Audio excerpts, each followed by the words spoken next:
We hear almost daily that the United States has a gun problem, that we have a gun violence problem. That conversation largely ignores a much more compelling statistic.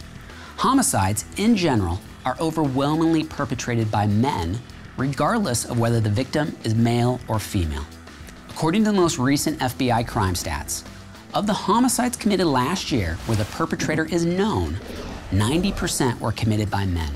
I think most people would agree that as a society, we have an obligation to work toward decreasing violence. We can't do that unless we have a serious discussion about the causes of violence and what we can do to mitigate the conditions that promote violence. We can start by discouraging rather than rewarding aggressive and violent behaviors as a way of proving one's masculinity.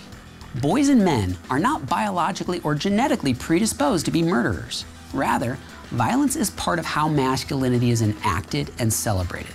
Men have been brought up to define themselves as men through violence. Men who are less aggressive or less violent are often portrayed as less masculine. Where do men learn to equate violence with masculinity? It starts young and it gets constantly reinforced. They learn it from their fathers and their sports heroes.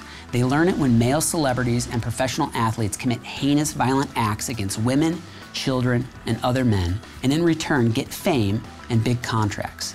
They learn it because our media glorifies it. They learn it from each other in the classrooms and on the playgrounds. And then, as they grow up, we admonish them to man up or take it like a man.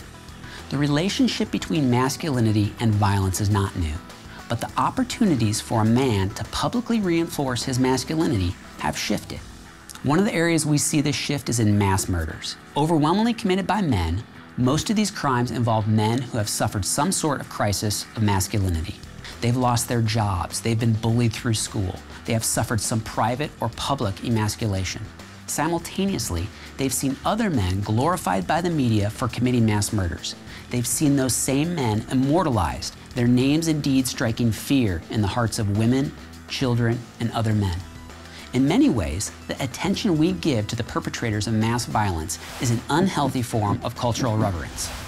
In the same ways that we equate violence with masculinity, admitting to mental illness is reserved almost exclusively for girls and women. Seeking help for mental illness is treated as a weakness in a man.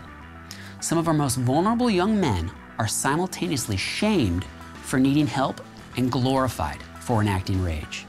It's the perfect recipe for tragic public acts of mass violence, and we are all complicit in it.